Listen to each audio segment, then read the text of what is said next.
Semangat pagi, kita bisa luar biasa. Selamat datang di PT United Tractors Tbk. Untuk lebih mengenal tentang United Tractors, mari kita simak video ini. United Tractors adalah sebuah perusahaan yang bergerak di bidang distribusi alat berat, kontraktor pertambangan, penambangan, konstruksi, dan energi. Perusahaan ini berdiri pada 13 Oktober 1972 di bawah PT Astra International Tbk. Saat ini, UT memiliki 20 kantor cabang, 22 site support, 10 kantor representatif, dan juga 14 kantor tambang dengan total karyawan 27.195 orang tersebar di seluruh Indonesia. Saat ini, kita sedang berada di kawasan PPI Cakung, yakni di Jalan Raya Bekasi, kilometer 22, Kecamatan Cakung, Jakarta Timur, Provinsi DKI Jakarta. Luas dari kawasan PPI Cakung adalah sekitar 7 hektar. Kawasan ini terdiri dari Head Office United Tractors, Warehouse, Workshop, IPAL, serta UT School. Sebagai perusahaan yang besar, UT sadar bahwa kehadirannya harus bermanfaat bagi masyarakat. Maka, UT membuat program-program tanggung jawab sosial atau CSR. CSR UT di bidang pendidikan, di mana UT ingin berkontribusi mencerdaskan anak bangsa, salah satunya melalui kunjungan industri. Pertama, kita mengunjungi warehouse. Warehouse adalah tempat untuk menyimpan unit-unit kecil atau komponen-komponen dari alat berat. Untuk yang pertama, barang yang datang dari luar diterima melalui post receiving, disebut GR atau good receiving. Di sini, barang yang masuk akan didata terlebih dahulu secara administrasi. Setelah didata, barang akan diletakkan di rak sesuai dengan kode atau nomor registrasi. Ketika ada order masuk, data akan diterima kemudian diproses ketersediaannya. Ketika order sudah disetujui, barang akan diambil dari rak, kemudian didata sebagai barang keluar oleh tim picking. Setelah itu, barang akan di-packing dan dikirim ke site melalui ekspedisi. Selanjutnya adalah Universal Tekno Reksa Jaya atau disingkat UTR.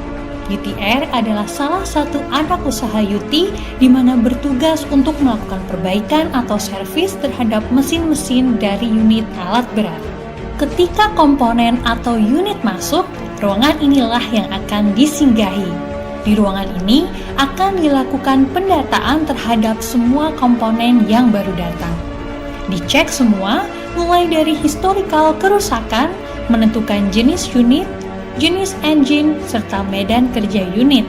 Kemudian diambil foto komponen yang rusak dan nomor produksi komponen. Yang kedua adalah washing process.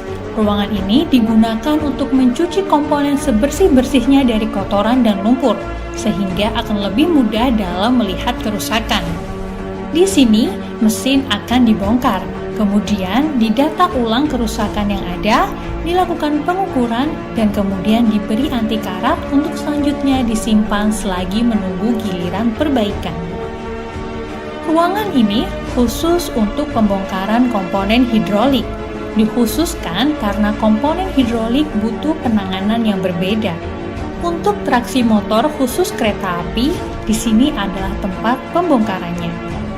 Untuk komponen elektrikal dari sebuah unit, di sini tempatnya mulai dari bongkar hingga assembling. Machining area adalah ruangan khusus untuk melakukan kegiatan permesinan seperti repair, pembubutan, las, dan lain-lain. Sekarang kita ada di FIP. FIP atau Fuel Injection Pump adalah sebuah ruangan khusus untuk tes semua komponen bahan bakar solar. Untuk tes atau uji coba khusus komponen hidrolik, semuanya dilakukan di sini. Sebelum komponen diinstal atau dipasang di unit, harus lulus uji kelayakan di sini. Dynamometer room berguna untuk melakukan running test sebelum komponen dipasang.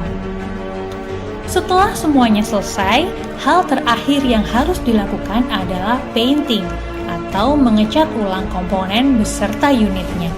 Sekarang kita ada di stockyard. Stockyard merupakan tempat di mana kita menyimpan stok unit sebelum terjual. Ini adalah sebagian dari unit kecil yang kita jual.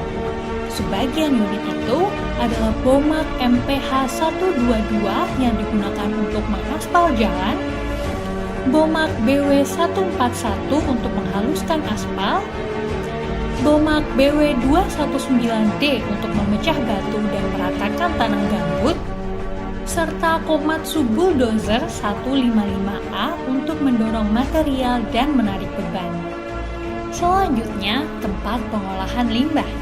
Sebagai perusahaan yang baik, Yuti juga harus mementingkan pengolahan limbah yang dikeluarkan oleh perusahaan. Sebelum dibuang, limbah harus diolah terlebih dahulu agar lebih ramah lingkungan. Untuk pengolahan limbah di Yuti, dimulai dari pengecekan bak ekualisasi. Jika bak penuh, akan dilakukan proses oil trap.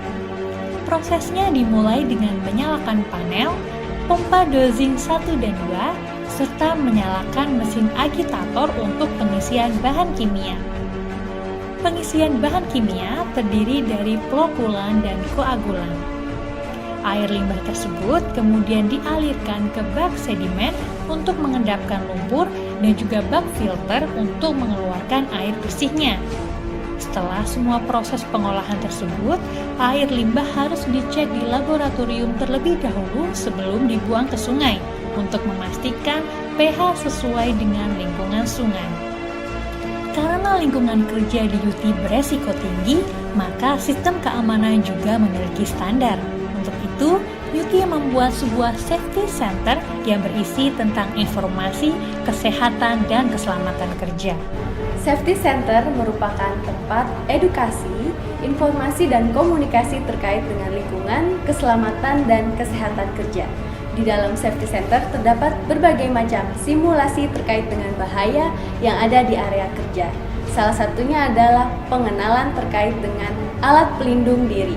Seperti yang ada di tengah ini adalah salah satu karyawan yang menggunakan minimum APD, yaitu rompi, helm, safety shoes yang harus digunakan ketika melakukan pekerjaan di area Yuti. Setelah mengenal APD, kita juga akan mengenal terkait dengan informasi-informasi keselamatan, kesehatan kerja, dan lingkungan. Di sini kita bisa sama-sama melihat adanya dinding informasi yang bisa kita sama-sama baca terkait dengan kesehatan, keselamatan kerja, juga terkait dengan lingkungan. Selain pusat informasi, juga terdapat simulator bahaya terkait dengan area kerja. Salah satunya adalah simulator listrik. Di sini memperkenalkan terkait dengan kabel-kabel yang mana saja yang bahaya atau tidak. Dan di samping saya juga terdapat peragaan peralatan terkait dengan peralatan bengkel yang biasa digunakan, apakah masih berfungsi atau sudah tidak berfungsi kembali. Di Safety Center kita akan diperkenalkan kembali dengan bagian-bagian tubuh manusia, kemudian penyakit-penyakit apa saja yang dapat menyerangnya, dan dampak fisik yang dapat terlihat ketika terserang penyakit tersebut. Salah satu CSR Yuti di bidang pendidikan adalah dengan membuat sebuah lembaga pendidikan bernama Yuti School. Di sini, para siswa akan diberi pendidikan mengenai alat berat yang kemudian nantinya akan dididik menjadi operator dan mekanik yang handal. Untuk siswa-siswi SMK jurusan alat berat bisa berkarir di Yuti melalui Yuti School. Semua informasi dapat dilihat melalui website www.unitedtractors.com atau www.utischool.sch.id. Demikianlah penjelasan mengenai PT United Tractors Tbk. Terima kasih dan sampai jumpa.